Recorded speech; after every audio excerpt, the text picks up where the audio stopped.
They burned your barn, Clara. They will burn the house next." Ethan Cross stood in her doorway with gunpowder on his hands and blood down one sleeve.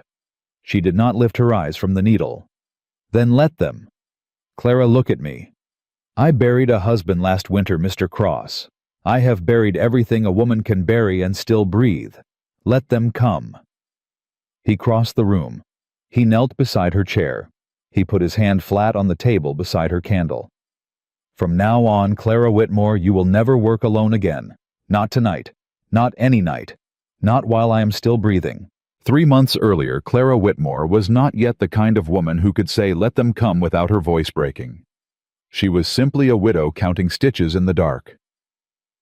140, she whispered, because counting out loud was the only thing that kept her awake past midnight. 141. 142. The candle beside her elbow was on its third wick that week. Wax had pooled and hardened and pooled again, and Clara had stopped looking at the shape of it because the shape of it reminded her of everything in her life that had been melted down and reshaped into something she no longer recognized. 143, she said. "Jonah, if you can hear me, I want you to know I am very tired tonight." The house did not answer. Houses rarely did in Red Hollow, Montana, in the winter of 1879.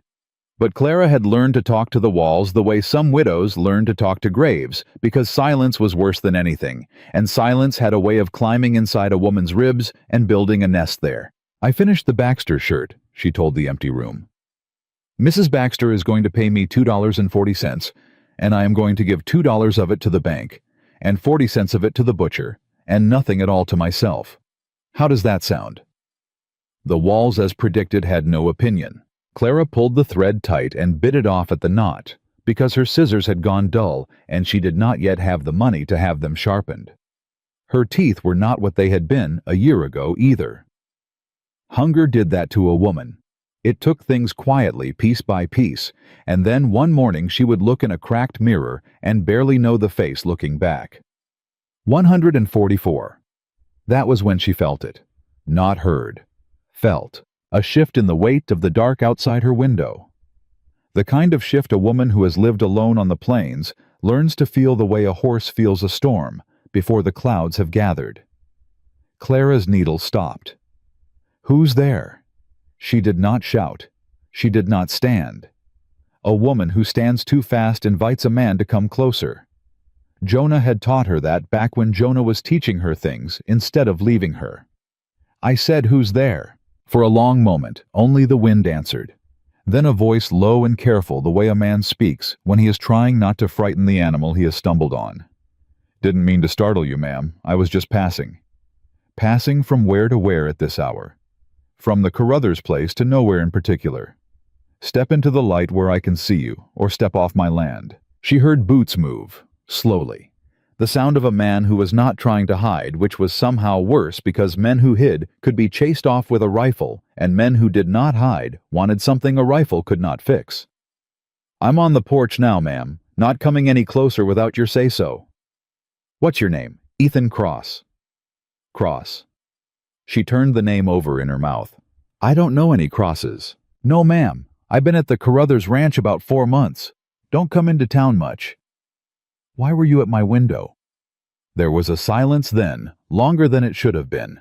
Clara's hand, which had not moved from the needle, began to move toward the small pistol she kept in the drawer of her sewing table.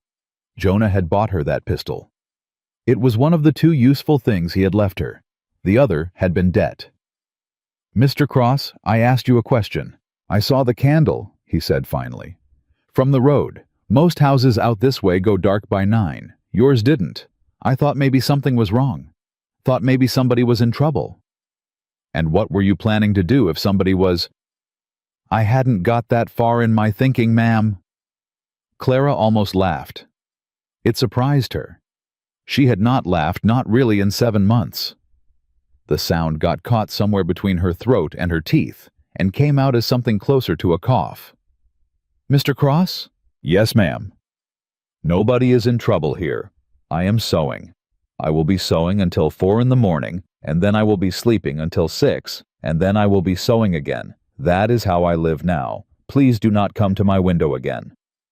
"No, ma'am, I won't." She heard him step off the porch. She heard his boots on the packed dirt. She heard the creak of saddle leather, and then after a moment she heard something she had not expected to hear. She heard him not ride away. "Mr. Cross?" "Ma'am?" "Why aren't you going—" "Wanted to make sure you got the bolt thrown on that door before I did." Clara sat very still. 7 months ago, Jonah Whitmore had gone out to fix a section of fence in the north pasture, and a horse had spooked at a rattler, and Jonah had come home on a wagon with his neck turned the wrong way, and in all the months since, not one man in Red Hollow had waited outside her door to make sure the bolt was thrown. Not the preacher, not the banker, not her husband's own cousin who lived 4 miles east and had inherited 2 of Jonah's best calves and none of his conscience. "The bolt is thrown," she said, though it was not. "Yes, ma'am. Good night." She listened to him ride, and when the sound of the hooves had faded all the way into the dark, Clara Whitmore stood up, walked to the door, and threw the bolt with a hand that, against her every instruction to it, was shaking. The next morning she went into town. She did not want to go. She had 3 shirts to finish and a pair of trousers to hem, and every hour not spent at her table was an hour she could not afford to lose. But Mrs. Baxter's $2.40 would not collect themselves, and the butcher would not hand over a 1/4 pound of salt pork to a woman who had nothing in her hand but promises. Red Hollow in the morning was a place that watched without turning its head. "Morning, Mrs. Whitmore."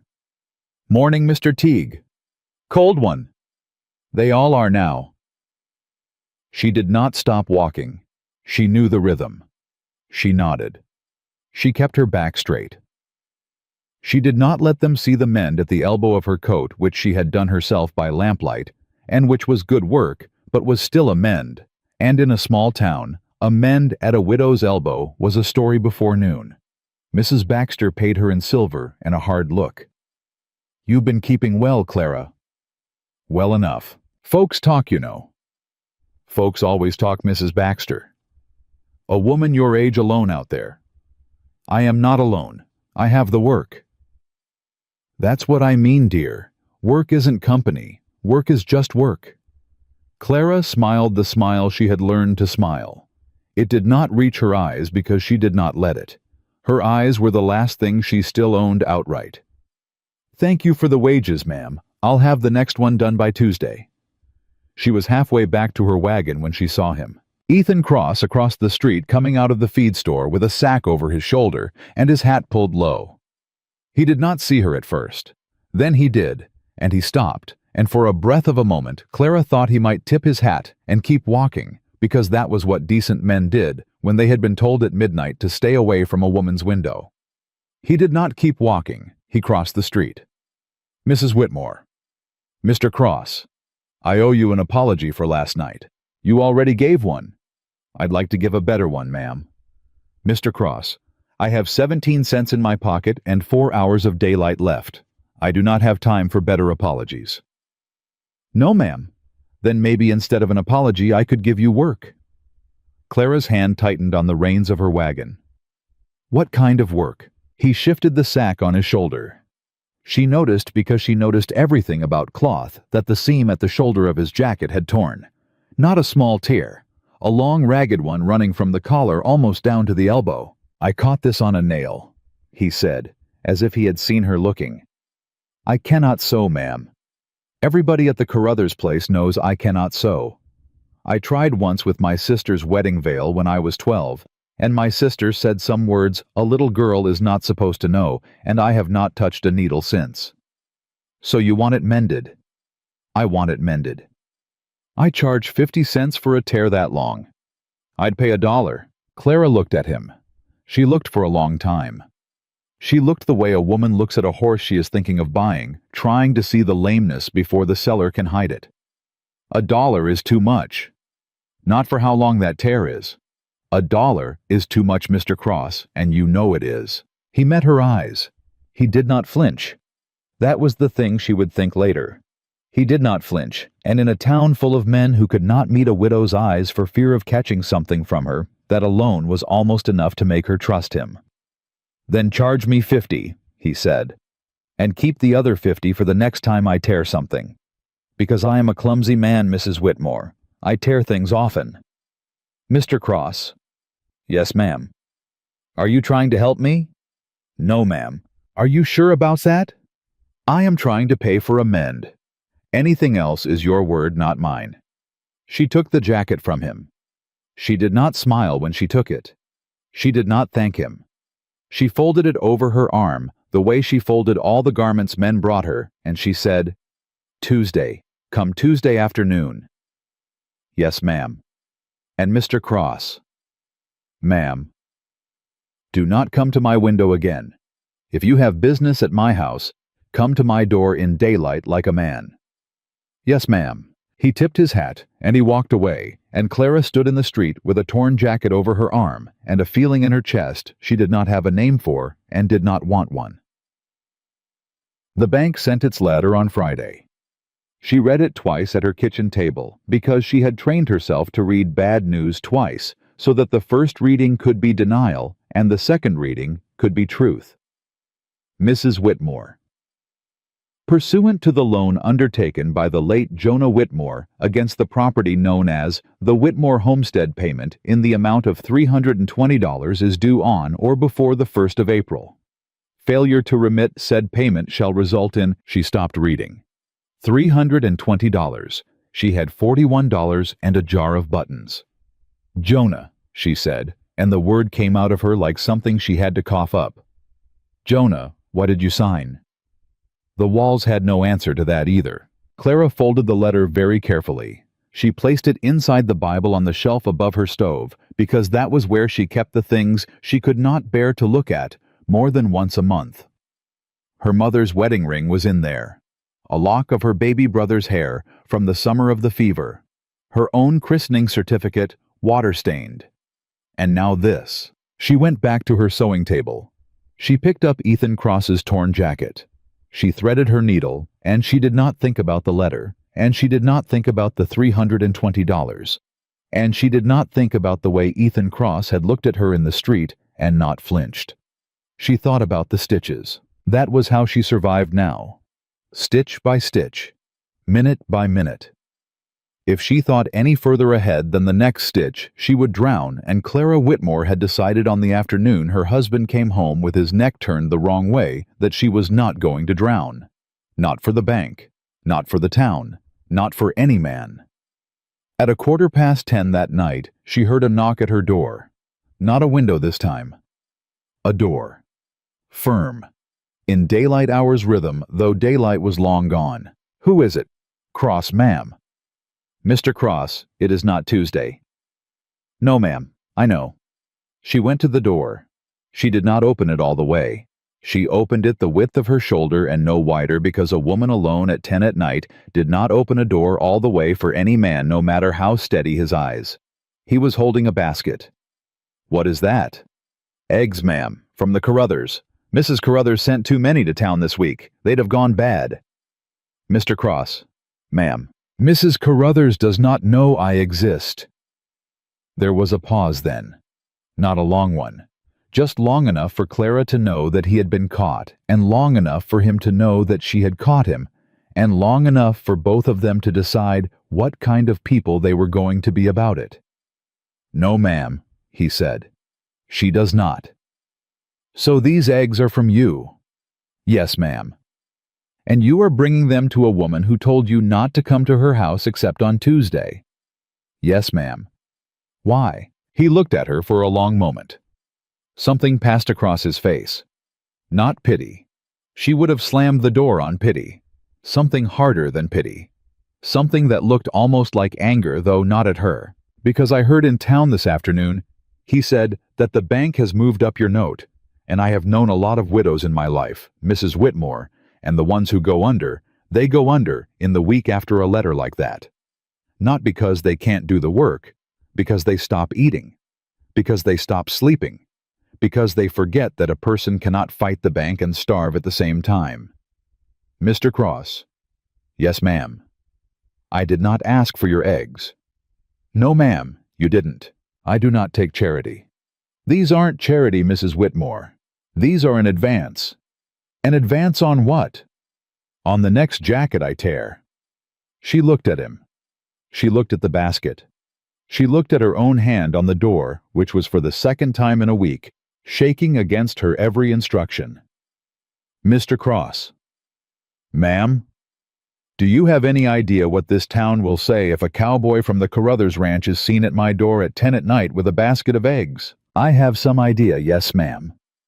And you came anyway. I came anyway. Why? He set the basket down on the porch.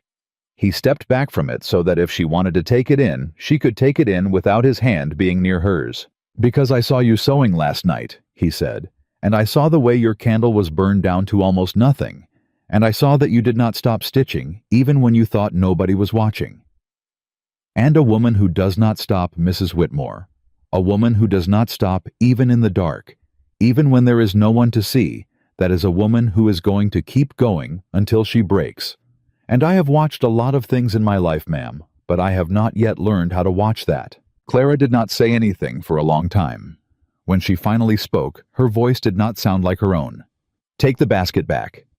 Mrs. Whitmore, take the basket back, Mr. Cross. He bent. He picked up the basket. He did not argue. He did not plead. He turned to go. Mr. Cross. He stopped. Tuesday, she said. Afternoon. For the jacket. Yes, ma'am. And Mr. Cross. Ma'am. If you bring eggs to my door again, I will not open it. Yes, ma'am. Do you understand me? Yes, ma'am. I understand you. He walked into the dark.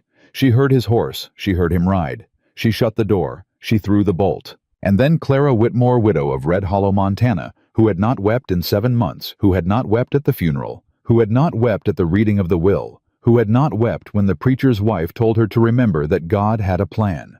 Clara Whitmore sat down on the floor of her own kitchen, with her back against the door, and she did not weep, not yet, because she was still too proud for that. But she pressed both her hands flat against the wood behind her, as if she could feel through the grain of it, the hoof prints of the horse carrying away the first man in 7 months, who had looked at her and not flinched. The candle on her sewing table was burning. She had 3 more shirts to finish before sunrise. She stood up. She went back to her needle. 145. 145 became 200 before the candle guttered, and 200 became sunrise, and sunrise became a Monday. Clara Whitmore moved through with her jaw set so tight she could hear her own teeth when she swallowed. By Tuesday morning, the town had already decided what to say. Clara, dear. Mrs. Baxter. I heard a thing last night I didn't want to hear. Then don't repeat it to me, ma'am. A cowboy was seen leaving your porch at 10 o'clock, Clara. A cowboy was seen leaving my porch carrying a basket, Mrs. Baxter. Leaving. Carrying. Because I did not let him set it down. Folks don't stop for the second half of a sentence, dear. Then folks are going to have to learn, aren't they? Mrs. Baxter set down the shirt she had come to collect. Her mouth moved in that slow, careful way women move their mouths when they are about to deliver something they have already rehearsed. Clara, I say this as a friend of your mother's. My mother has been dead 11 years, Mrs. Baxter. Which is why I say it. A widow who takes help too soon stops being a widow and becomes something else, and what she becomes is not something a decent town keeps at its table. Mrs. Baxter. Yes, dear. Your shirt is ready. It is $2.40. I would like to be paid, please, and I would like you to leave my house. Clara. Now, ma'am. The silver came out onto the table in a small, reluctant stack. Mrs. Baxter gathered her shirt. She turned at the door. She opened her mouth one more time, and Clara, who had not raised her voice in 7 months, raised it then. Out, Mrs. Baxter. The door closed. Clara stood in her kitchen with her hands flat on the table, breathing like a woman who had run a mile, and the $2.40 sat there looking smaller than it had looked a minute before. She did not cry. She did not sit down. She went back to the jacket. Ethan Cross's jacket was a blue wool coat with a tear at the shoulder, and a smell to it that was not unpleasant. Leather horse, cold air, wood smoke, the smell of a man who worked outdoors and did not apologize for it. She laid it out flat on her table, and she ran her fingers along the seam, the way she ran her fingers along every seam to feel where the cloth would forgive her and where it would not. At the inside of the lining where nobody but a seamstress would ever look, her fingers stopped. A patch. Not a tear patched. A small square of cloth sewn deliberately into the lining, the way a man sews a pocket for something he does not want anyone to know he carries. Clara's fingers felt the shape of what was inside. Paper. She pulled her hand back as if she had touched a stove. "That is not yours to open, Clara Whitmore." She said it out loud in her own kitchen to herself, because sometimes a woman alone had to be her own conscience. She picked up her needle. She began to stitch the shoulder tear. She did not look at the lining. She did not let herself look at the lining. She counted because counting was what she did when her mind wanted to wander into places it should not wander. 1, 2, 3, 4. At 50 stitches she heard the horse. He came at 1:15 exactly as she had told him to. He knocked at the door, not the window. He took off his hat before she opened, though she could not see him take it off because she could feel the pause on the other side of the door where a man takes off his hat. "Mr. Cross?" "Mrs. Whitmore." "Your jacket is finished. 50 cents, please." He gave her the 50 cents. She gave him the jacket. The exchange took less than 10 seconds, and in those 10 seconds, Clara Whitmore did not look him in the eye, because she had decided on the walk from the sewing table to the door that she was not going to look him in the eye, because a woman who looked a man in the eye twice in 1 week was a woman who had already begun to let him stay. "Thank you, ma'am." "You are welcome, Mr. Cross. Good day." "Mrs. Whitmore." "Mr. Cross, I said good day." "Yes, ma'am. I just wanted to ask one thing." "What?" "Did you find it?" Her hand, which had been closing the door, stopped. "Find what, Mr. Cross?" "Whatever is in the lining, ma'am." She did not answer. He did not press her. He stood there in the doorway with his hat in his hand and his mended jacket folded over his arm, and he waited for her the way a man waits for a deer. He has spent a long morning tracking patience, still unwilling to startle her into the woods. "I felt it," she said finally. "I did not read it. I did not expect you to read it. I expected you to feel it because you are the only person in this town who puts a hand on the inside of a coat, and I was counting on that." "Mr. Cross." "Ma'am." "What is in the lining?" "A note, Mrs. Whitmore. Written by your husband." The floor of her kitchen tilted. It did not tilt visibly. It tilted inside her the way a ship tilts in the dark when a wave comes in from a direction nobody is watching for. "Say that again." "A note written by your husband, ma'am, Jonah Whitmore, dated the 2nd of August last year, 2 weeks before he died." "Mr. Cross, if this is a trick—" "It is not a trick, Mrs. Whitmore. If this is some swindle you have cooked up to get into my house, I swear to you on the grave of my mother." "Mrs. Whitmore, open the lining, read the note, then decide what I am." She stepped back from the door. She did not invite him in. She did not tell him to leave. She walked back to the sewing table. She picked up her scissors, which were still dull. She opened the lining with 3 careful cuts. She slid the folded paper out. She knew the handwriting before she unfolded it. Jonah's handwriting was the first handwriting she had ever loved. It was the handwriting of the letters he had sent her when he was courting her, and the handwriting on the deed of this house, and the handwriting on the note pinned to the barn door on the morning he went out to the north pasture, which had said "only back by supper," and which had been the last thing her husband ever wrote her. This note was longer. "Ethan, if you are reading this, then I am not, and I am sorry for that. You are the only man I know who does not want something. If she will let you see that she does not carry it alone. The debt is not what she thinks. Look in the tin box under the floor of the east barn, 3rd board from the door. J.W." Clara read it twice. Then she read it a 3rd time because the first 2 times her eyes had not been working properly. "Mr. Cross?" "Ma'am, come inside, please. Close the door behind you." He came in. He did not sit. He stood where she pointed near the stove, and he held his hat in his 2 hands in front of his waist, the way a man holds his hat at a funeral. "Mr. Cross, did you know my husband?" "Yes, ma'am." "How did you know my husband?" He pulled me out of a river 2 winters back, Mrs. Whitmore. Yellowstone up near Livingston. My horse went through the ice. Jonah was passing the road, and he came down the bank, and he got a rope around my chest, and he hauled me out, and he put me in front of his fire for 2 days, and he did not ask my name until the third morning. I owed him my life, ma'am. Owed, present tense. A debt like that does not close when the man dies. It transfers. To me. To you, Mrs. Whitmore. So when you came to my window that night, I came to your window that night because I had been looking for a way to come to your door for 3 weeks, and I could not find one because every man in this town had already told me a respectable widow does not want a stranger knocking. The candle gave me an excuse. The jacket gave me a second one. The eggs were me losing my patience. Mr. Cross. Yes, ma'am. You have been lying to me. No, ma'am. I have been waiting for you to ask. That is a thin difference. Yes, ma'am, it is, but it is the only difference I had.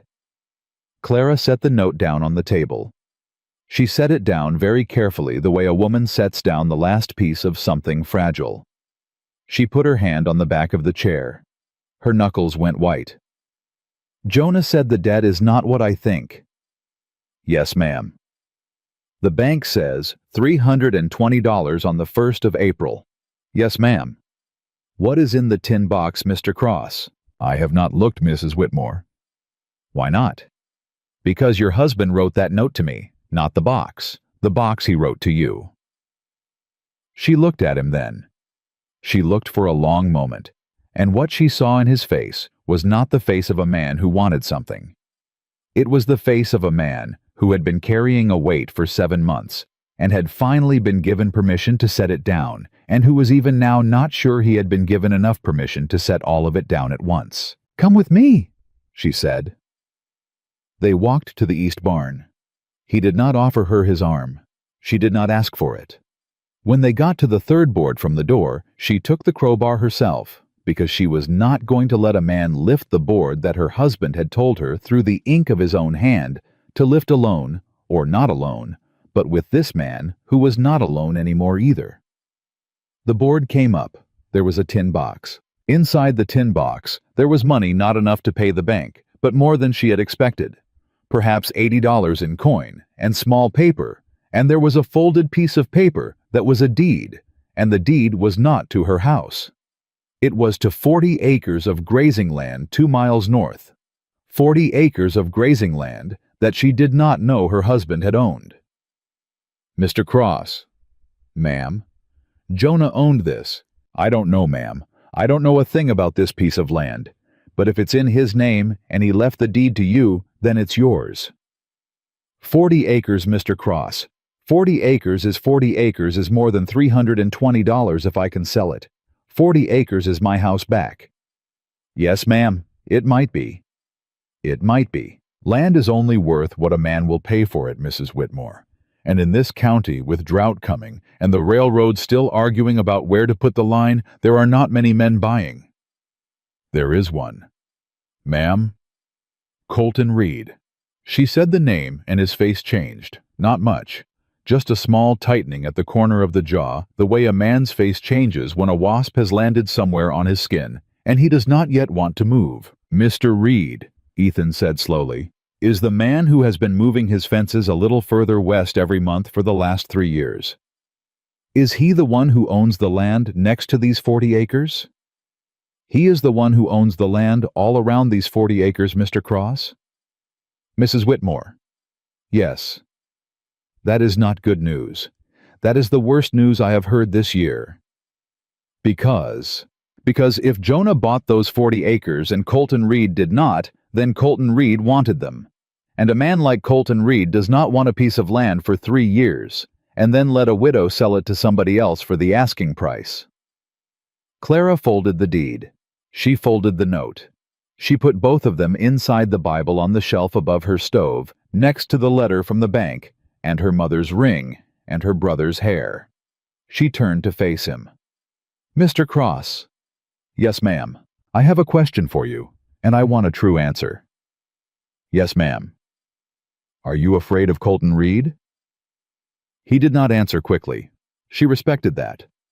A man who answers that question quickly is either a liar or a fool, and Clara Whitmore had lost her appetite for both. "Yes, ma'am," he said finally. "I am afraid of him. Any man with sense is. He has 6 men who ride for him, and 3 of them have killed before, and 1 of them has killed twice. I am afraid of him the way a sensible man is afraid of a bad storm.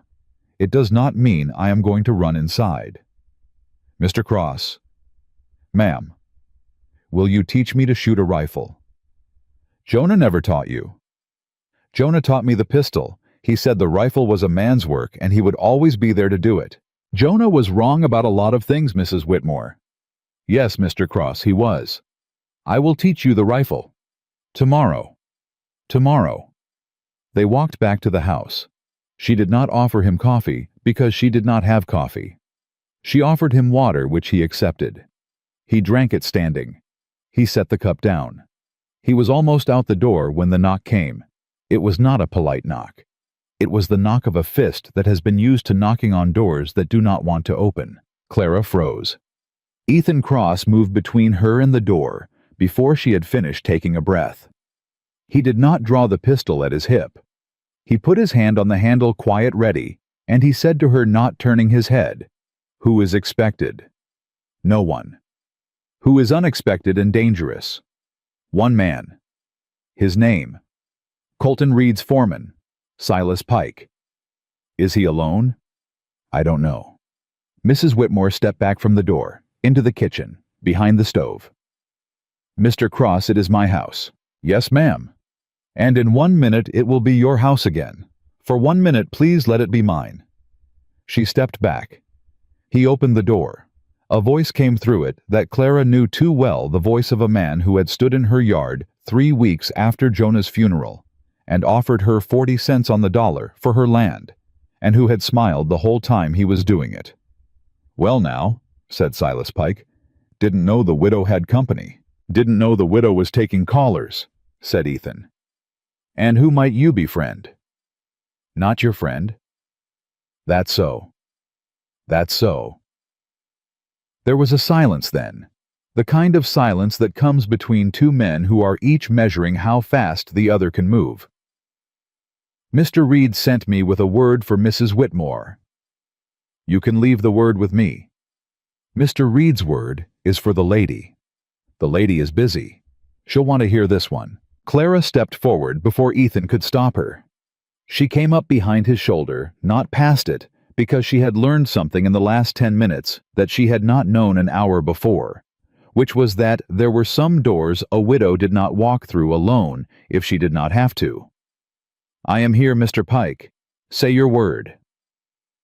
Silas Pike's eyes slid from Ethan's face to hers and back again. He smiled the smile that made a woman want to wash her face. "Mr. Reed has heard a rumor, ma'am." "Has he?" "That you have come into possession of a certain deed." The floor tilted again. Clara held herself still.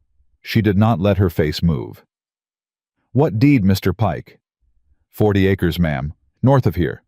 Mr. Reed would like to make you an offer before the bank takes it instead." "The bank is not taking anything of mine, Mr. Pike." "No, that is not the word in town. The word in town is wrong. Mr. Reed is prepared to offer you $200 for the parcel, cash, today, before the 1st of April. The parcel is worth $600. The parcel is worth what a man will pay for it, ma'am, and right now the only man offering is Mr. Reed." "Then the only man offering can offer more." Silas Pike's smile did not change, but something in his eyes did. "Mrs. Whitmore." "Mr. Pike, I am going to tell Mr. Reed that you said no. You do that. Mr. Reed does not take no well. Mr. Reed is going to have to learn." "Mrs. Whitmore, that is not a threat. That is a weather report." "Then I have my coat, Mr. Pike. Good day." Ethan did not close the door until Silas Pike had mounted his horse and ridden out past the gate. Then he closed it. Then he threw the bolt. Then he turned to Clara, and for the first time since she had met him, there was something in his face that was not patience. "Mrs. Whitmore." "Yes, in 3 days that man is going to come back, and he is not going to come back alone." "Yes?" And when he comes back, he is going to do something that cannot be undone. Yes. Do you still want the rifle lesson tomorrow, Mr. Cross? Ma'am? I want the rifle lesson tonight. He looked at her. Not the way a man looks at a woman he pities. Not the way a man looks at a woman he wants. The way a man looks at a partner who has just told him the work is starting an hour sooner than either of them had hoped. Yes, ma'am, he said, tonight. And Clara Whitmore, who that morning had been counting stitches in the dark, picked up her husband's note from the shelf above her stove, read it one more time, and put it in the pocket over her heart, where for the first time in 7 months she could feel something beating back against the paper. The paper against her heart was still warm from her own body when Ethan Cross put the rifle in her hands for the first time. Hold it like you mean to keep it, Mrs. Whitmore, not like you are apologizing for it. It's heavier than the pistol. It's heavier than a pistol because it's going to do more work than a pistol. A pistol is a door you close. A rifle is a door you hold. Mr. Cross, that is a very long sentence for a cowboy. I read, ma'am. It is one of my failings. She almost smiled. She did not let herself. She settled the stock against her shoulder the way he showed her, and she squinted down the barrel at a fence post 40 paces off, and she thought of Silas Pike's smile, and she pulled the trigger. The kick knocked her back half a step. The shot went wide. The fence post did not know it had been aimed at. Again. Mr. Cross, I missed. Yes, ma'am, again. I wasted a bullet. You wasted a bullet you can afford to waste. The one you cannot afford to waste is the one that is coming in 3 days. Again. She fired again. She fired a third time. On the fourth shot, the fence post jumped, and a splinter of pine sang off into the dark, and Clara Whitmore, who that morning had been a seamstress with $41 and a jar of buttons, lowered the rifle and said very quietly, I want to do that again. Yes, ma'am. That is the sound of a woman who is going to keep her house. They worked until the box of cartridges was half empty and her shoulder was going to be purple by morning. He did not touch her. Not once. He corrected her stance with his words, not his hands, and Clara noticed it, because a man who does not touch a woman, when he has every excuse to, is a man who has decided something about himself long before he met her. Mr. Cross. Ma'am. Why are you not touching my arm to show me? Because you did not ask me to, ma'am. Most men would not wait to be asked. Yes, ma'am. I know. That is why I am not most men. She lowered the rifle. She looked at him over the stock of it in the thin light from the kitchen window, and she said the first thing she had said in 7 months that she had not first rehearsed. Thank you. For the lesson. For waiting to be asked. He did not answer that. He took the rifle from her hands.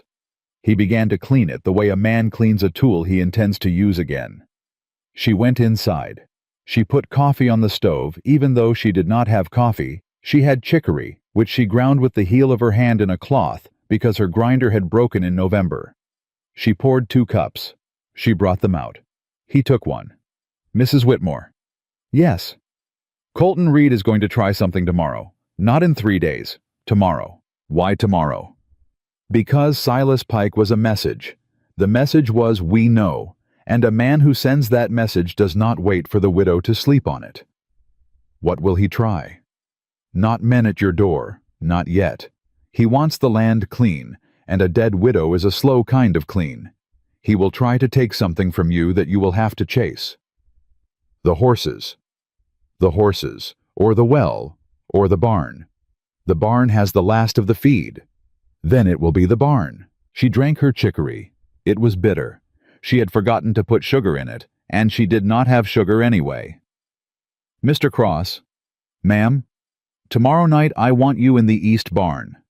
Yes, ma'am. With the rifle. Yes, ma'am. And I want to be there with you. Mrs. Whitmore. I want to be there with you, Mr. Cross. He looked at her for a long moment. She watched him run the argument through his head and watched him set it down on the other side of him unspoken, because he had already learned in 2 days what most men never learn, that a widow who has begun to breathe does not thank a man for trying to take her breath back. Yes, ma'am. He left before midnight. He rode back to the Carruthers place because he had work in the morning, And because he had decided without telling her that he was going to quit that work by sunset, and he wanted to quit it properly, with notice, not the way a man walks out on a thing he no longer cares about. Clara did not sleep that night. She sat at her table and she sewed because sewing was the one thing her hands knew how to do when her mind would not be still. And she thought about the note in the lining of Ethan's jacket, and she thought about the 40 acres, and she thought about Jonah who had bought land. He never told her about from a man he must have known. Wanted it, and she wondered for the first time whether her husband had died on a horse that spooked at a rattler, or whether her husband had died for a different reason, and the rattler had been a convenience somebody else had arranged. She pushed that thought away. She was not ready for it. She stitched until dawn. At 8:15 the next morning, the first thing that went wrong went wrong. The banker came. Mr. Harlan Boyd did not usually leave his office for a debt not yet due. He did that morning. He rode up in a black coat on a black mare, and he knocked on her door the way a man knocks when he has already decided he has the right to come in. Mrs. Whitmore. Mr. Boyd. May I step inside? You may say what you have come to say from where you are standing, Mr. Boyd. He did not like that. His mouth did the thing men's mouths did when a widow refused a small courtesy, but he had not ridden out from town to turn around on a porch, and they both knew it. Mrs. Whitmore, I am afraid the note has been called early. The note is due on the 1st of April, Mr. Boyd. The note has been called early, Mrs. Whitmore, by the holder of the note. You are the holder of the note, Mr. Boyd. I was the holder of the note. The note has been purchased. The floor of her porch did not tilt this time. It dropped, straight down. She felt it in her knees. Purchased by whom? I am not at liberty to say, ma'am. Mr. Boyd, if you stand on my porch and tell me my husband's debt has been bought by a man you will not name, I swear to you, I will know his name before sundown, and every soul in this town will know you would not tell me. Mrs. Whitmore? His name, Mr. Boyd. Mr. Colton Reed. She did not say anything for a long moment. She had known. She had known before he had finished the first sentence. But hearing it was different. Hearing it was the sound of a trap she had been walking toward for 3 weeks, finally shutting behind her.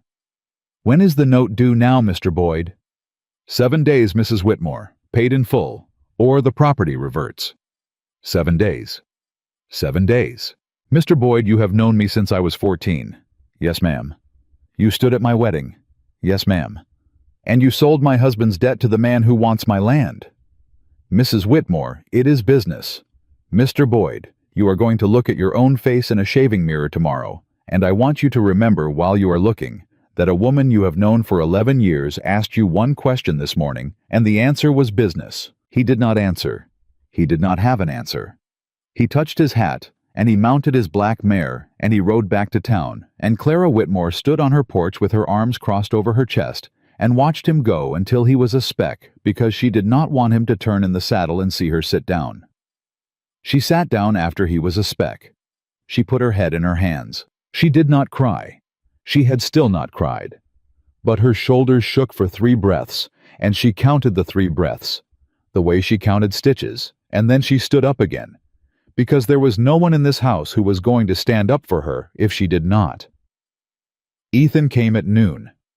He came with a bedroll tied behind his saddle and a rifle in the scabbard, and a look on his face that told her before he said a word that he had quit the Carruthers place. Mr. Cross? Mrs. Whitmore, you brought your bed. Yes, ma'am. Where do you intend to sleep it? In the east barn, ma'am, if you will let me. Mr. Cross, you cannot sleep in my barn. I can, ma'am. A barn is a roof. A roof is not a house. If I sleep in the barn, no man in this town can say a word about your door. They will say words anyway. Yes, ma'am, they will, but a true word is harder to throw than a false one, and if they throw a false one, we will know it, because we will know it is false. She looked at him. She did not nod. She did not say yes. She stepped back from the door, which was the same thing as saying yes, and he understood it because he had learned in 4 days how to understand her. She told him about Boyd. He did not interrupt. He let her say the whole of it. When she was finished, he stood very still for a long moment, And then he said something she did not expect. "Mrs. Whitmore, I need to ride into town." "Why?" "Because there is a man there who owes me a favor, and today is the day I am collecting it." "Who?" "The telegraph clerk. Eben Marsh. I pulled him out of a saloon fight in Bozeman last spring. He has not forgotten." "What favor?" "I want to see every wire Colton Reed has sent in the last 6 months." "Mr. Cross, that is not legal." "No, ma'am, it is not. But a man who has bought my landlord's widow's debt is not a man who is holding himself to law either, and if we are going to meet him on the field, he has chosen we cannot be the only 2 souls on it still tying our boots." "Go." "I will be back by dark." "Go." He went. She spent the afternoon counting. She counted the money in the tin box. She counted the money in her pocket. She counted the worth of her horses, her wagon, her tools, her dishes, her dead husband's pocket watch. She counted, and every count came out the same short. Short by nearly $200. Even if she sold the horses, even if she sold the wagon, even if she walked out of this house with nothing but the dress on her back. She did not cry. She sewed. She was on the 41st stitch of a tablecloth nobody had ordered when she heard the first crack. It was not a shot. It was wood. It was a long, slow splitting sound, the kind a beam makes when a man with a pry bar has decided a barn door is not going to be a barn door anymore. She stood up so fast her chair went over. She did not take the pistol. She took the rifle. She loaded it with hands that did not shake because her hands had gone past shaking into something. Past shaking into the steady cold that a woman enters when she understands the arithmetic of a night has changed. She did not light a lantern. She went out the back door. The east barn was 100 paces from the house.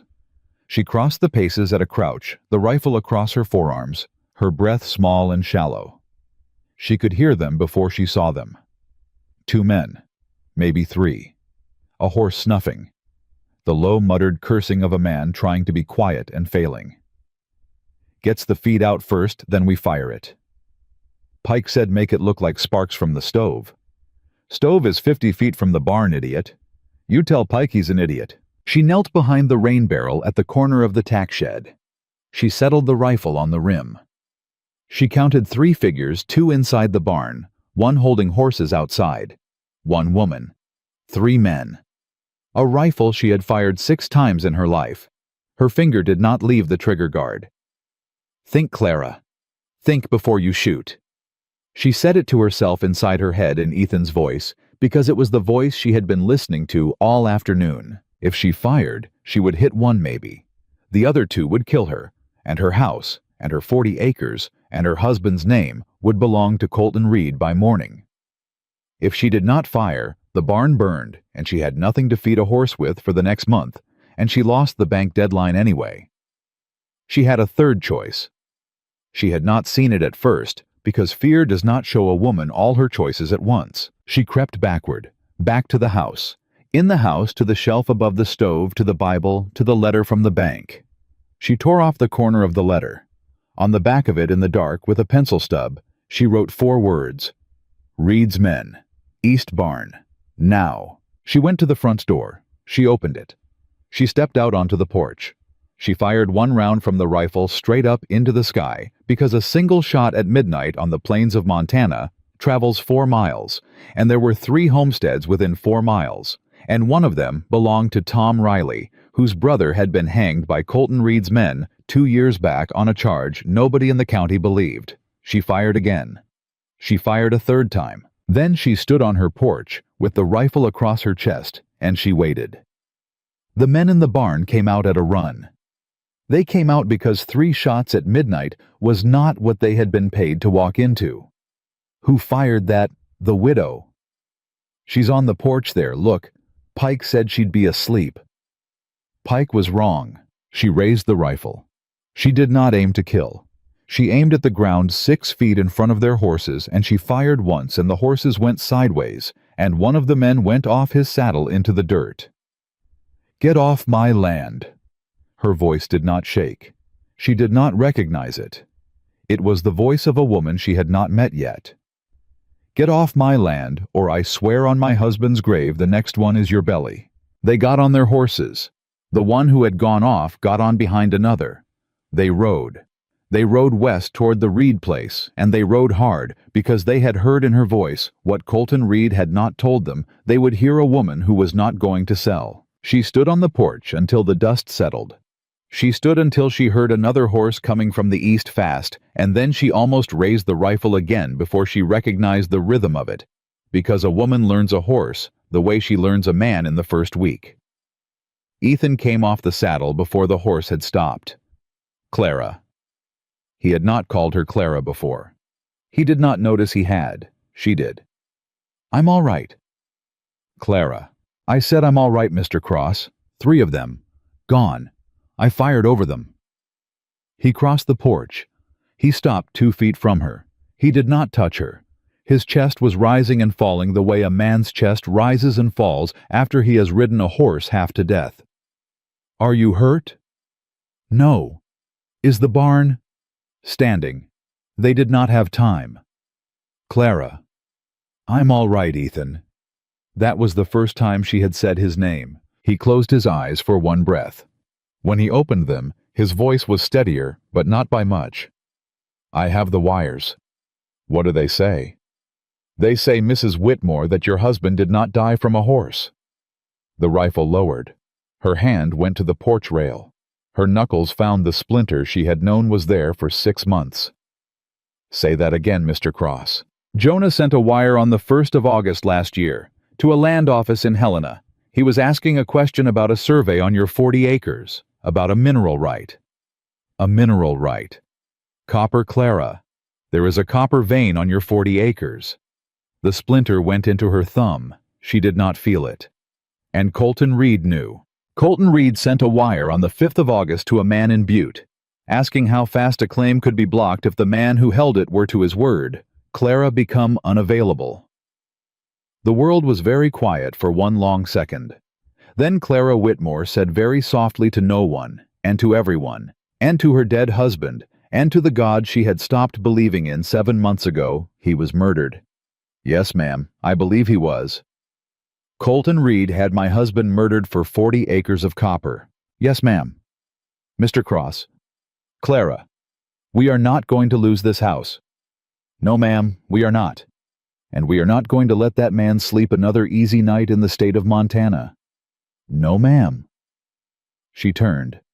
She walked back into the house. She set the rifle on the table where the sewing had been. She picked up the tablecloth nobody had ordered. She folded it very neatly and she put it away. Then she sat down at the table across from the man who had come to her window 4 nights ago, and not flinched, and she said the first thing she had said in her whole life that she did not take back. "Tell me everything you know about copper." "Copper is a slow word, Clara. It does not ring like gold. It does not sing like silver. It sits in the ground and it waits. But a vein on 40 acres, if it runs the way the survey and Reed's wire suggests it runs, that is not a farmer's fortune. That is a railroad's fortune." "Say a number, Mr. Cross." "Clara, say a number." $20,000, maybe 40. Maybe more if the vein holds past the creek line. She set both her hands flat on the table. She did not speak for a long time. When she did, her voice was the voice of a woman who had finally understood the shape of the room she had been standing in for 7 months. "Jonah did not die from a horse." "No, ma'am." "Jonah died because he found copper." "Yes, ma'am." "And the man who killed him is holding my debt." "Yes, ma'am." "And in 7 days, that man is going to walk up onto this porch with a piece of paper from my own bank, and he is going to take the land my husband died for because my husband did not tell me what he had found." "Clara, yes. Your husband did not tell you because he was not sure yet. The wire to Helena was a question, not an answer. He was waiting for the survey to come back. It came back on the 8th of August. He died on the 12th. 4 days. 4 days, Clara. 4 days was all the warning he had." "Yes, ma'am." She stood up. She walked to the shelf above the stove. She took down the Bible. She opened it to the letter, to the note, to the deed to her mother's ring and her brother's hair, and the small stack of things that had been until 4 days ago the sum of everything she had left of the life she used to live. She did not cry. She had still not cried. She closed the Bible and she held it against her chest for the length of one long breath. Mr. Cross. Clara. Tomorrow at first light I want you to ride to Tom Riley's. Yes, ma'am. Tell him what the wires say. Tell him Jonah was murdered. Tell him the same man who hanged his brother is the man who is now coming for me. He will come, Clara. I am not asking him to come for me. I am asking him to come because there are families in this county who have been waiting 2 years to say the name Colton Reed in a room where Colton Reed cannot put his hand over their mouth. Yes, ma'am. And Mr. Cross. Clara. Take the wires with you. Not copies. The originals. I want Tom Riley to see Eben Marsh's handwriting on them. I want him to know this is not a widow's grief. This is a man's crime. Yes, Clara. He slept in the barn that night. She did not sleep at all. She sat in her kitchen with the rifle across her knees and the Bible on the table in front of her. And when the sun came up, she stood and she went outside and she told him goodbye at the gate. The way a woman tells a partner goodbye, not with a touch, not with a word longer than it needed to be, but with a look that said, "Come back," and with a second look that said, "I know you will." He rode. She went back to her needle because there was work, and the work did not stop for murder or copper or widows on the brink of everything. She sewed 2 shirts and a pair of trousers before noon. At noon, she heard a horse again, and for one breath, she thought it was Ethan back early, and then she recognized it was not because the rhythm was wrong, and the rhythm of a man coming in peace is not the rhythm of a man coming in something else. It was not Silas Pike this time. It was Colton Reed himself. She saw him through the window, and her hand went to the rifle before her mind caught up to her hand. He was a tall man in his 50s with a gray mustache and a black coat cut in town, and a way of sitting a horse that said, "This is my county, and I am merely visiting it." He did not come alone. 2 men rode with him, one to each shoulder, and one of them was Silas Pike, and the other one was a man Clara did not know, a man with a scar at his jaw and a rifle across his pommel. She did not go to the door. She opened the window 3 inches. She spoke through the gap. "Mr. Reed?" "Mrs. Whitmore, I would like a word." "You may say it from your saddle." "Inside would be more civil." "Mr. Reed, I know what you did to my husband, and I am holding a rifle I have learned to use since we last spoke, and if you set one boot on my porch, I am going to fire it through the door, and I am going to tell every soul who comes to see the hole that you threatened a widow, and the hole itself will testify that I am not lying. Say your word from your saddle, sir, or turn your horse." His face did not change. A man like Colton Reed had not built what he had built by letting his face change at a widow's window. But his hand, which had been resting on the pommel of his saddle, moved. Just an inch, just enough. "You are mistaken about your husband, Mrs. Whitmore." "No, Mr. Reed, I am not." A horse threw him. A horse that had not thrown a rider in 9 years threw him, Mr. Reed, 4 days after my husband's survey came back positive for copper on the 40 acres you had been trying to buy for 3 years. That is not a mistake. That is a coincidence only a dead woman would believe. Mrs. Whitmore, say your word, Mr. Reed, or ride. $320. Say it clearly, sir. The note on this property, Mrs. Whitmore. I am calling it today, not in 7 days. Today. I am standing on your land with the paper in my coat pocket, and I am telling you, as is my legal right, that if you do not produce $320 in the next hour, the property reverts, and you will be off it by sundown. The rifle in her hand got heavier by a pound. Her throat went dry. Her knees, she felt them. Her knees almost went. But she did not let him see them. Mr. Reed, Mrs. Whitmore, you are bluffing. I am not, ma'am. You are bluffing because if you had the legal right to do what you are saying, you would have brought the sheriff, and you have not brought the sheriff. You have brought 2 men with rifles. A man with the law on his side brings the law. A man without it brings hired guns. The sheriff is 3 hours away, ma'am. The sheriff is 3 hours away because you have not sent for him. And you have not sent for him because you know what my husband's wire on the 1st of August said, and you know what yours on the 5th said, and you know that if the sheriff stood on this porch today and asked me a single question, the answer would hang you." She did not know if this was true. She thought it was. She said it like it was. For the first time since she had met the man, Colton Reed's face changed. Not much. Just at this corner of the eye. Just a flicker. But a woman who has been watching men flinch for 7 months knows a flinch when she sees it, and Clara Whitmore had just watched Colton Reed flinch in his saddle. "Mrs. Whitmore." "Mr. Reed, you do not know what you are saying." "I know exactly what I am saying, sir.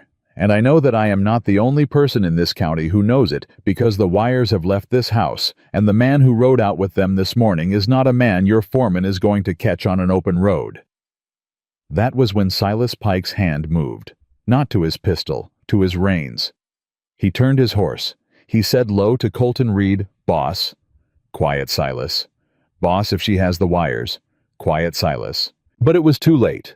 A hired man who has had to say boss twice in a single minute on another man's porch is a hired man who has just learned that he is working for a man who is losing, and Clara saw it, and Colton Reed saw that she saw it, and for one long, brilliant, terrifying second, the whole arithmetic of the morning turned over in Clara Whitmore's favor. Then it turned back. Because Colton Reed was not a man who left a porch he had come to claim, and a man like that, when cornered, does not ride off. He does something else. "Mrs. Whitmore." "Mr. Reed." "I will give you until sundown." "I said an hour." "I am giving you until sundown, as a courtesy." "Mr. Reed, a courtesy from you is a threat in a nicer hat." "Yes, Mrs. Whitmore, it is." He turned his horse. The 3 of them rode out past her gate.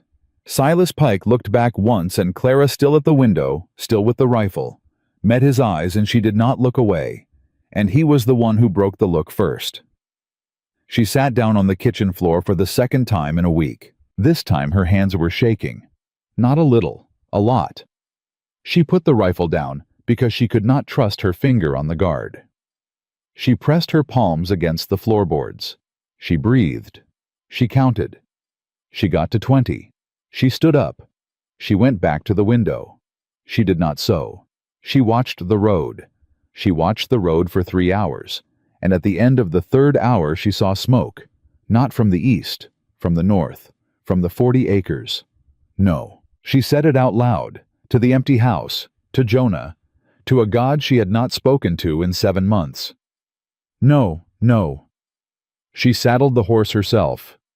She had not saddled a horse alone since the week after the funeral. Her hands remembered. She rode. She rode the 2 miles at a pace that would have killed a lesser animal, and when she came up over the rise and saw what they had done, she pulled up so hard the horse almost sat down. The survey stake was gone. Every corner stake was gone. The small sod hut Jonah had built as a claim marker was burning, not a house, not a home, but the one physical thing on those 40 acres that said, a man lived here and worked here and owned here, and it was going up in a black pillar of smoke that would be visible from the Carruthers Ranch, and from the bank in town, and from the porch of Colton Reed's own damned house. No stakes, no hut, no marker. In the eyes of any judge who had not seen the deed in her Bible, those 40 acres were unclaimed land. "You son of a bitch." She said it to the smoke.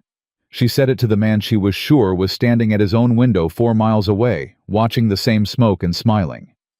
"You think burning the stakes makes it yours." She turned the horse. She rode back harder than she had come. Halfway home she saw another rider coming from the south, and her hand went to the rifle in her saddle scabbard. And then she saw it was Ethan, and she did not lower her hand right away, because her hand was not listening to her anymore. "Clara." "They burned the claim hut. I saw the smoke from Riley's." "Ethan, they burned the stakes, every stake. The deed in my Bible is a piece of paper. On the land there is nothing left that says it was ever ours." "Clara, listen to me." "Ethan, listen to me. Tom Riley is coming. He is bringing his 2 brothers and 4 men from the Lazy M who have been waiting 2 years for a reason. The wires are already on their way to the federal marshal in Helena, a Marshal Clara. Not the sheriff. Reed owns the sheriff. He does not own Helena. Ethan, it will take days. Yes, ma'am, it will. We do not have days. We have until sundown. Then we do not let them put us off this land by sundown. Ethan, there will be 10 of them. Maybe 12. There are 2 of us. Clara. Ethan, I have fired a rifle 6 times in my life. Clara, listen. I cannot shoot 10 men, Ethan Cross. Clara, stop. She stopped. They were both on horseback on the road between the 40 acres and her house, with the black smoke still climbing the sky behind them, and he leaned across from his saddle, and for the first time since she had met him, he put his hand on her arm. It was not a grab. It was not a claim. It was the flat, steady weight of a man who is telling another human being, I am here, and I am not going anywhere. Clara, listen to me very carefully. We are not going to shoot 10 men. Then what? We are going to make 10 men not want to shoot us. There is a difference. Ethan, Tom Riley is not bringing guns, Clara. Tom Riley is bringing witnesses. She looked at him. Witnesses. 7 men, Clara. 7 men from 7 homesteads. Men who will stand on your porch at sundown in broad daylight with their hats off and their hands empty. If Colton Reed wants to put a widow off her land, he will have to do it in front of 7 neighbors and 1 cowboy who quit his job yesterday. And he will have to do it with the federal marshal already on the wire. And he will have to do it knowing that every one of those men will ride to Helena the next morning and swear to what they saw. Ethan, he will still do it. He might, but he will not do it clean. And a man like Colton Reed does not survive dirty. He survives clean. The day he stops being clean is the day the county stops letting him buy its sheriff. You are betting my house on that. No, ma'am. I am betting my life on it. You are betting your house on it. I am not asking you to. If you tell me to ride to Helena myself right now and leave you, I will ride and you will run, and we will meet in a town I have not picked yet, and we will live. Ethan. Yes. I am not running. I know, ma'am, but I had to say it. A man who does not give a woman the choice is not a partner. He is a warden. She looked at him for a long moment. His hand was still on her arm. She did not move her arm. Ethan Cross. Clara. When this is over. Yes. I have something I want to say to you. Yes, ma'am. Not now. No, ma'am. When this is over. Yes, Clara. They rode back to the house. They did not hurry. They rode side by side because a woman and a man who have just made a choice together do not ride single file. The neighbors came at 4. Tom Riley was first. He was a thin man, weathered with a brother's blood in his jaw, and a hat he did not take off until he was inside her gate. His 2 brothers rode behind him. The 4 men from the Lazy M came in at 1:15. One of them was a man Clara had gone to church with as a girl. One of them was the father of a child her husband had once pulled out of a creek. None of them carried rifles. That was the thing. None of them carried rifles. They carried themselves, their names, their faces, their willingness to stand in one place and watch. And Clara Whitmore, who that morning had believed she was alone in the state of Montana, understood for the first time what Ethan had meant when he had said witnesses. She stood on her porch. She did not invite them up. They did not come up. They stood in her yard in a loose line, 7 men with their hats in their hands, and Tom Riley stepped forward and said in a voice that carried across the plains, the way a voice carries when a man has been holding it in for 2 years. Mrs. Whitmore, whatever happens at sundown, every man here saw what happened, and every man here will ride to Helena in the morning. Mr. Riley? Ma'am? Your brother. He is dead, ma'am. He would be proud of you today. Ma'am, I hope so. That is the whole of why I am standing here. At 6 the dust rose on the western road. At 6:20, Colton Reed came up over the rise with 10 men. He stopped at the gate. He did not dismount. He saw the 7 men in her yard. He saw Ethan on the porch beside her. He saw the rifle across her arms. For one long moment no one spoke. Then Colton Reed said in a voice that did not carry as far as Tom Riley's had, Mrs. Whitmore, I have come for the property." And Clara Whitmore, with 7 neighbors behind her and 1 cowboy beside her and a dead husband's name in her pocket, answered, "Mr. Reed, you are going to have to come through every man in this yard to get it.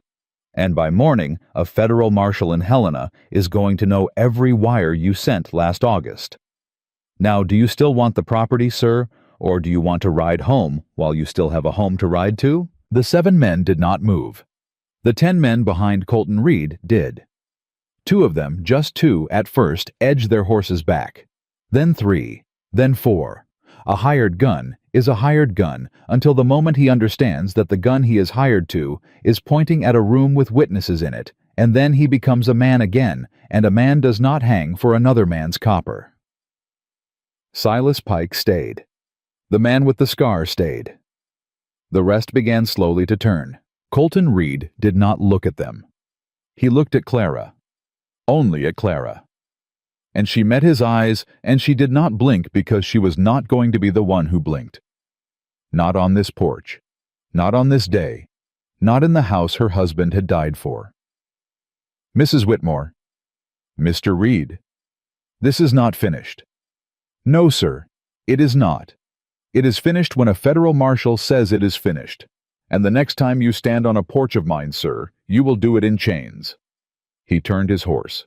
He rode. Silas Pike and the man with the scar rode after him, because a foreman without a boss is a man without wages, and they knew it, even if they did not yet know how bad the wages were about to get. The 7 men in her yard did not cheer. They did not move.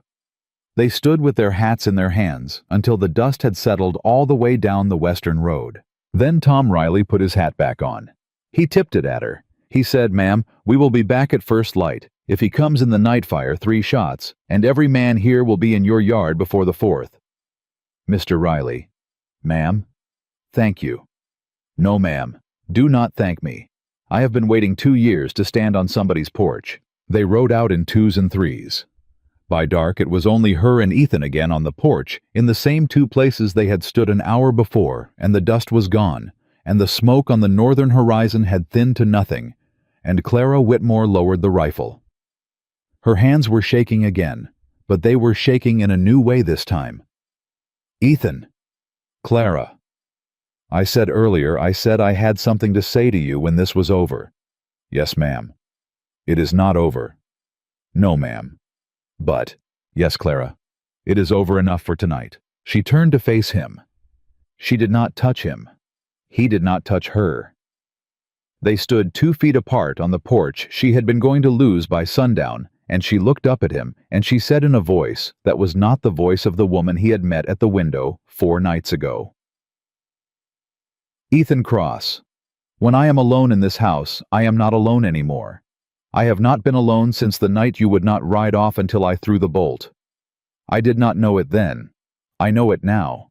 And whatever comes at first light, and whatever comes from Helena, and whatever comes after Helena, I want you to know it too." He did not speak for a long moment. When he did, his voice was very quiet. "Clara." "Yes. I have known it since the candle." "Since the candle," she said. "You said that like it meant something you had already decided." "It did, Clara." "You decided at a window." "I decided the moment you did not stop stitching when you thought no one was watching. That is not a thing a man chooses. That is a thing a man recognizes." She did not answer. She did not have to. She went inside the house. He stayed on the porch because the house was still hers, and he was still the man who slept in the barn, and neither of them was going to change that tonight, not with Colton Reed breathing somewhere 4 miles west, and a federal marshal still 2 days' ride away. She did not sleep. He did not sleep. At 1 in the morning she heard him on the porch walking the length of it, and she knew he was walking it because a man who had decided something about a woman did not sleep while that woman was between her own 4 walls and the dark. At 2, she opened the door. "Ethan?" "Clara?" "Come inside." "Ma'am?" "Come inside. Not to stay, to sit. I cannot sew. You cannot walk a porch until dawn. We are 2 grown people. Come inside." He came inside. He sat at her table. She put the last of the chicory on the stove. They did not speak for a long time. When she finally did, it was not about Reed. It was not about the 40 acres. It was not about the marshal. "I have not cried, Ethan." "No, ma'am. Not at the funeral. Not at the will. Not when Boyd sold my note. Not when you showed me the wires. No. I do not know what is wrong with me. Clara, there is nothing wrong with you. A woman who has been carrying a house on her shoulders for 7 months does not get to put it down in one night. She puts it down one piece at a time.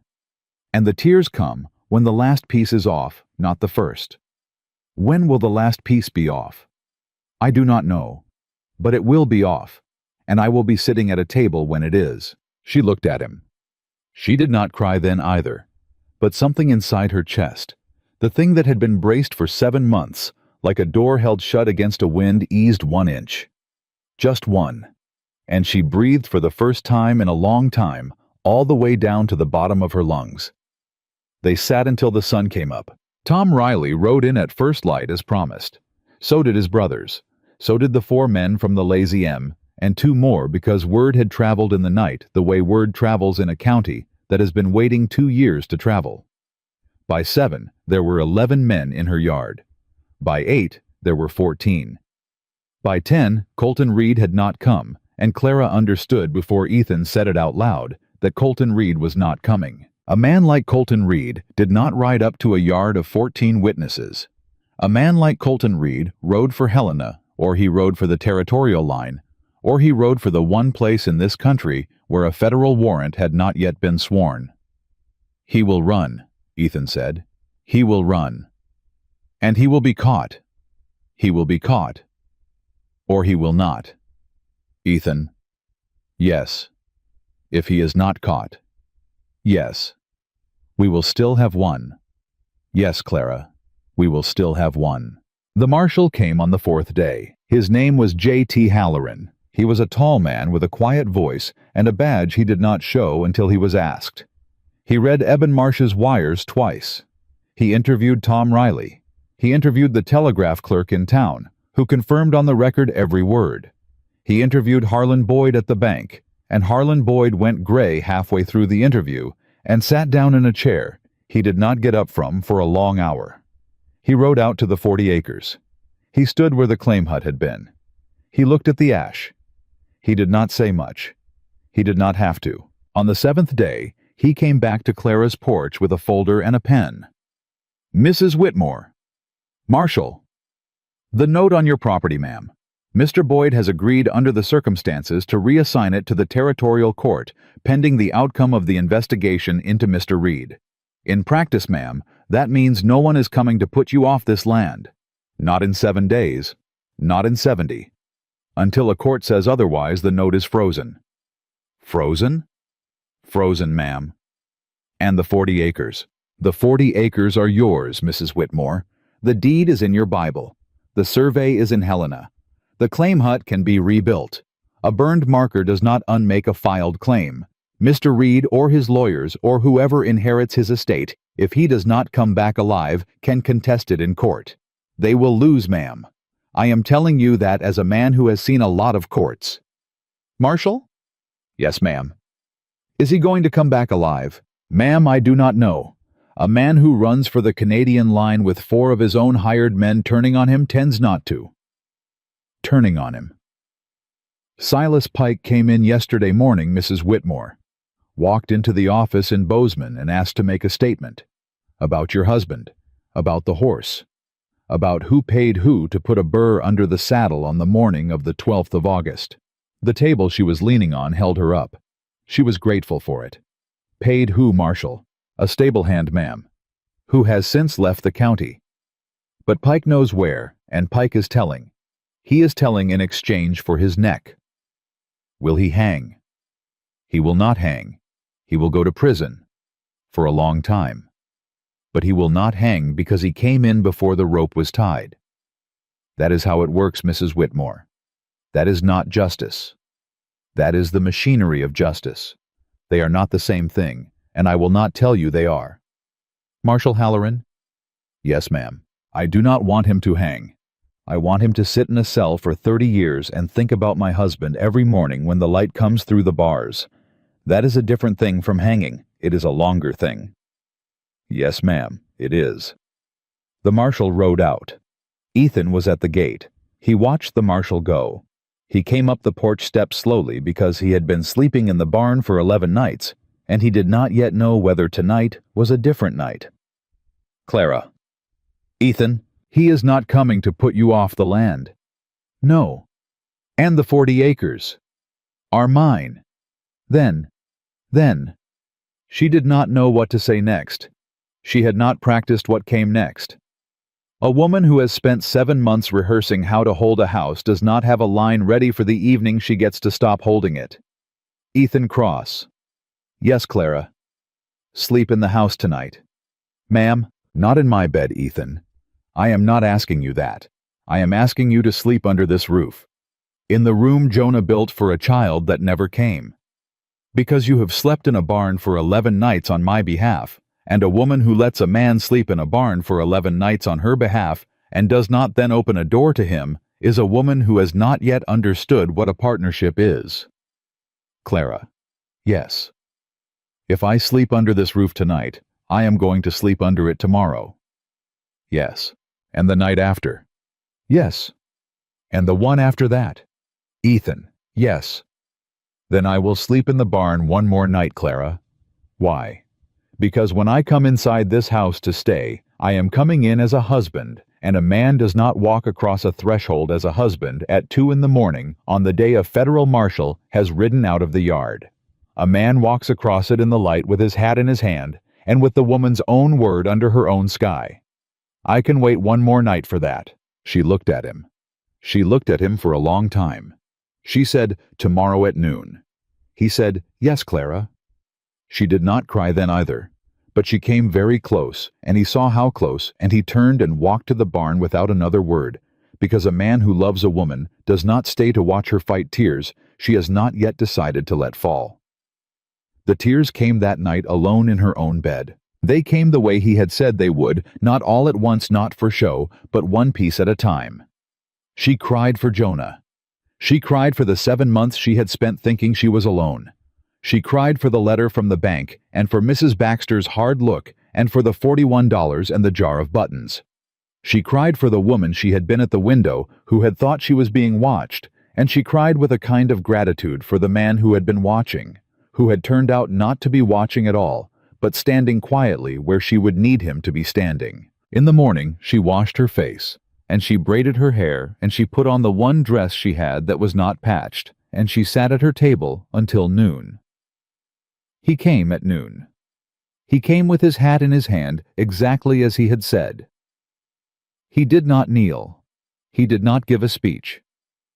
He stood in her doorway, the way he had stood in it the day he brought her the torn jacket, and he said, "Clara, Ethan, from now on you will not carry this alone. Not this house, not this land, not the memory of Jonah, which is your memory, and will stay your memory, and which I will not try to fill. I am not here to be your husband before I have earned the word.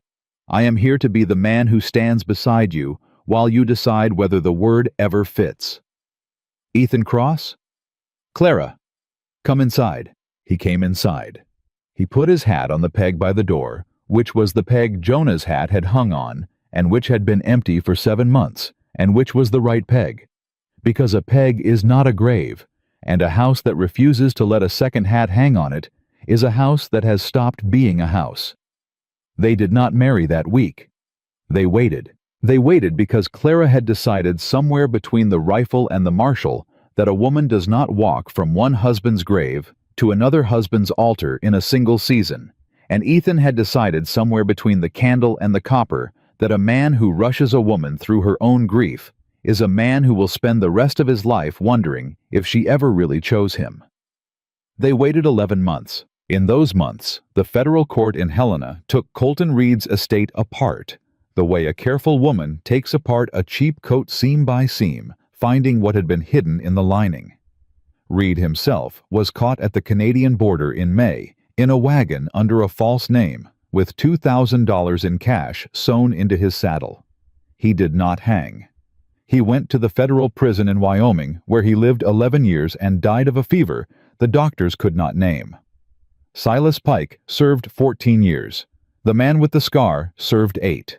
Harlan Boyd resigned from the bank and left Red Hollow on a wagon that did not have his name painted on the side, and no one in the county mourned him. The copper vein was real. A mining company from Butte offered Clara $12,000 for the mineral rights in July. She turned them down. They came back in September with $18,000. She turned them down again. In December, they came back with $24,000 and a 99-year lease that left the surface rights in her name, and she signed because Ethan had sat at her table and helped her read the contract 3 nights in a row, and because $24,000 was not a fortune a woman needed, but it was a fortune a county needed, and Clara Whitmore had plans for a county. She paid off the note on the house in a single morning. She walked into the bank herself. She put the money on the counter. She did not speak to the new banker longer than she had to. She paid off Tom Riley's mortgage too, anonymously. Tom Riley figured out who had done it by supper and rode over to her porch at sundown and said, "Ma'am, I cannot take this." And she said, "Mr. Riley, you stood on my porch at sundown with your hat in your hands and 7 men behind you. That is a debt I owe you. Do not take this from me. I have been trying to pay it for a year." He took it. She opened a seamstress's school in the winter of 1880. Not a charity, a school with 8 chairs and 8 sewing tables and a sign Ethan hung himself over the door. She took in 11 girls the first year. 6 of them were daughters of widows. 2 of them were widows themselves. One of them was the child her husband had once pulled out of a creek, now 14, with her father's gratitude and her mother's steady hand. The school paid for itself by the 2nd year. By the 3rd, it was paying for 2 more. Clara and Ethan married on the 1st of April, 1881, 2 years to the day, from the morning the bank note had been meant to come due. They married in her kitchen with Tom Riley and his brothers, and the 4 men from the Lazy M and the preacher, who had not come to see her for 7 months after Jonah's death, but who had learned in the interim the shape of his own failure and had apologized for it in a letter Clara had kept because she believed in letters that admitted things. She wore a dress she had made herself. Ethan wore the blue wool coat with the mended shoulder. He would not be buried in any other coat, he said, and she told him not to talk about being buried on the day he was marrying her, and he said, "Clara, a man who loves a woman thinks about her funeral the day he puts the ring on her finger, because he is deciding in that moment whether he will be the one carrying her to it or the one she carries to his. And either way, it is a promise, and a promise deserves a thought." She said, "Ethan Cross, you read too much." He said, "Yes, ma'am. It is one of my failings." They had 3 children. The first was a girl who they named Martha after Clara's mother. The second was a boy who they named Thomas after Tom Riley. The third was a girl who they named Jane after no one in particular, because Clara said at the birth that the baby deserved to choose her own people to be named for. And Jane grew up to be in fact a woman who named herself for no one, and was by all accounts the most Whitmore of all the Whitmores. The candle stayed on the sewing table. Clara did not always sew by it anymore.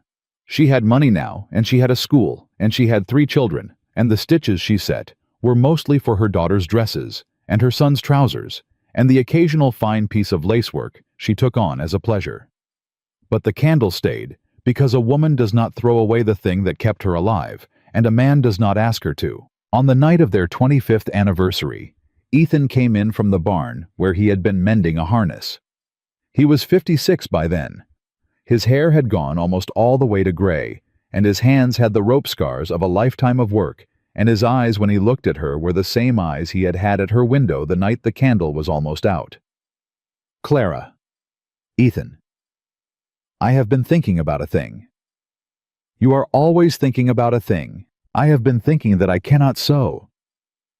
"Ethan, you have been sitting beside me for 25 years learning to sew. You are terrible at it. I do not know how you can be this bad at a thing after 25 years of trying." "Yes, ma'am. That is the thing I have been thinking about. And I am glad I am bad at it, because if I had ever gotten good at it, you would not have needed me to sit next to you anymore, and I wanted to sit next to you for the rest of my life, so I have on purpose not improved." She laughed then. She laughed the way she had laughed the first night at her window when the laugh had come out as something closer to a cough. Except now, a quarter of a century later, the laugh came out as a laugh, and it filled the kitchen, and it rose up out of the house and into the plains of Red Hollow, Montana, which was no longer Red Hollow. In any way, it had been in 1879, because Clara Whitmore's school had made 64 seamstresses in 25 years, and her copper lease had built a road and a schoolhouse and a church that did not turn widows away.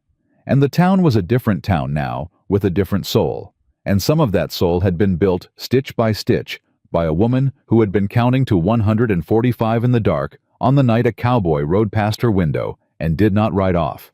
Ethan Cross. Clara. You did not come to my window by accident that night. No, Clara. You came because you had been looking for a way to come for 3 weeks. Yes, ma'am. And in 25 years, I have never asked you what you would have done if I had not had a torn jacket to give you as an excuse to come back. I would have torn one myself, Clara. On purpose. On purpose. Ethan. Yes. I love you. Yes, Clara, I know. I have known it since the candle. She reached across the table. She took his hand. His hand was rough, and hers was rough, and they had both earned the rough, and neither of them apologized for it.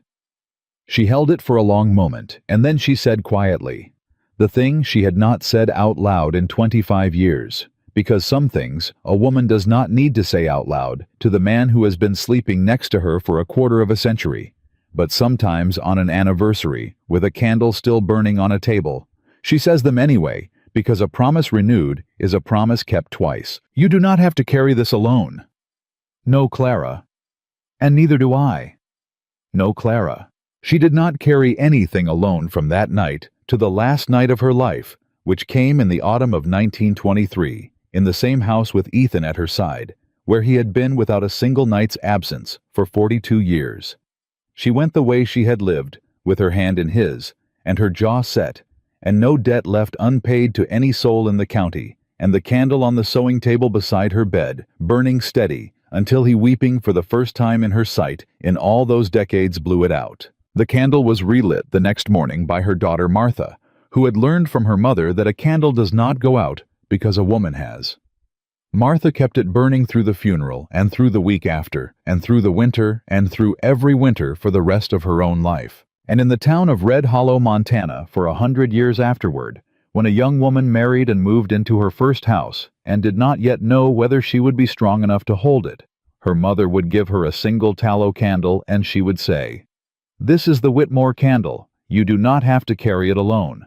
No woman in this county ever has to, because one did once until she did not, and that was the end of women carrying houses alone in this place." And that, in the harsh plains of Red Hollow, Montana, was the true and final ending of the story of Clara Whitmore and Ethan Cross.